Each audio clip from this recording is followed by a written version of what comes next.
anche se l'opposizione attacca sempre il governo e vi sono divergenze nel governo stesso, dall'intero arco parlamentare non si è levata alcuna voce critica quando il premier Conte ha esposto alla conferenza degli ambasciatori il 26 luglio le linee guida della politica estera, a riprova del vasto consenso multipartisan.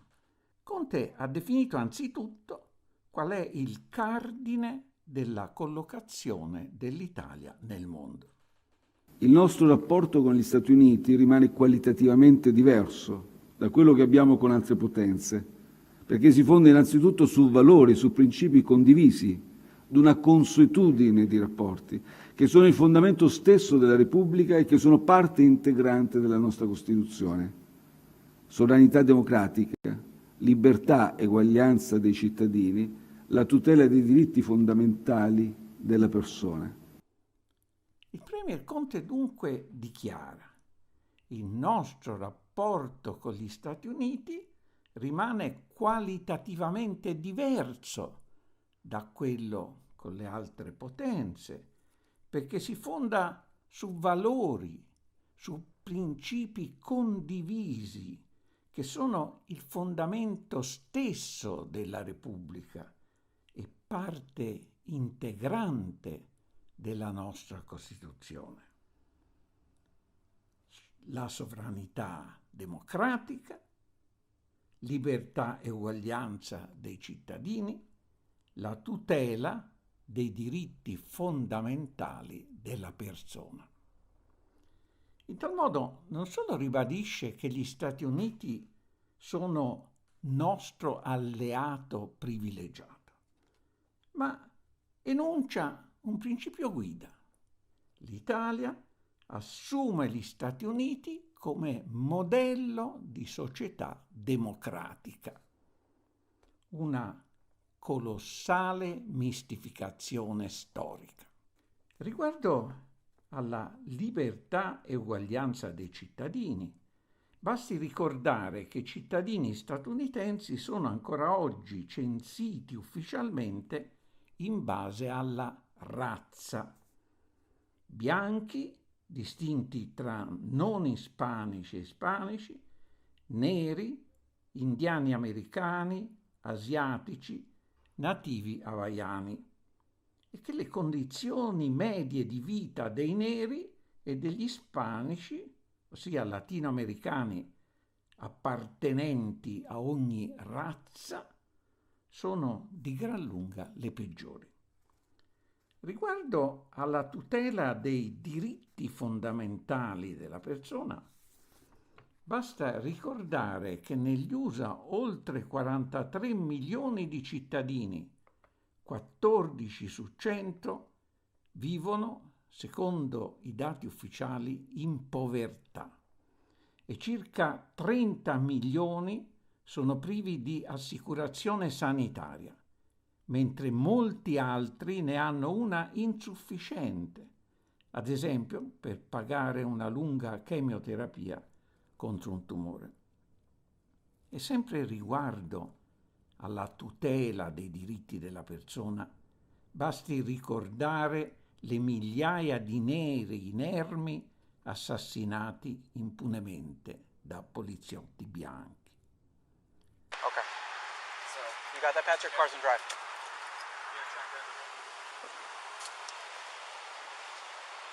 He's moving. He's not up yet.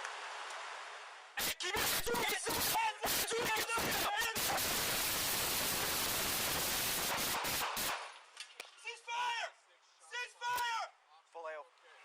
Go and get medical stage. Let me see your hands! Let me see your hands! Let me see your hands! Put Let your me hands see your up! hands! Put your hands up! Show me your hands!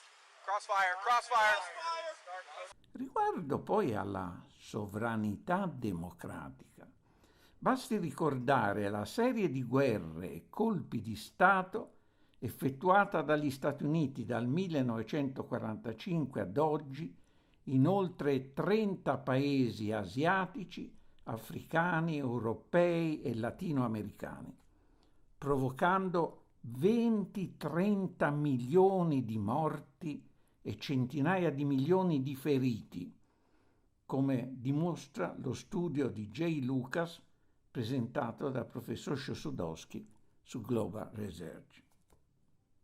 Questi sono i valori condivisi sui quali l'Italia basa il suo rapporto qualitativamente diverso con gli Stati Uniti. E per dimostrare quanto sia proficuo questo rapporto, Conte assicura: ho sempre trovato nel presidente Trump un interlocutore attento ai legittimi interessi italiani. Interessi che Washington considera legittimi fintanto che l'Italia resta in posizione gregaria nella NATO sotto comando degli Stati Uniti. Fintanto che l'Italia segue gli Stati Uniti di guerra in guerra, aumenta su loro richiesta la propria spesa militare, mette il proprio territorio a disposizione delle forze e basi USA, comprese quelle nucleari.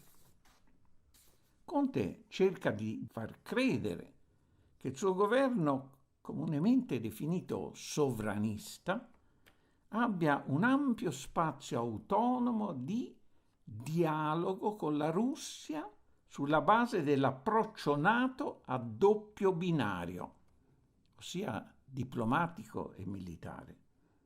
Approccio che in realtà segue il binario unico di un sempre più pericoloso confronto militare. A tale proposito, riferisce la Stampa, l'ambasciatore USA Eisenberg ha parlato col vicepresidente Di Maio, ritenuto da Washington il più affidabile, chiedendo un chiarimento sui rapporti con Mosca, in particolare del vicepresidente Salvini, la cui visita a Washington, nonostante i suoi sforzi, ha avuto un esito deludente. Non si sa se il governo Conte supererà l'esame. Si sa comunque che prosegue la tradizione, secondo cui in Italia il governo deve sempre avere l'approvazione di Washington, confermando quale sia la nostra sovranità democratica.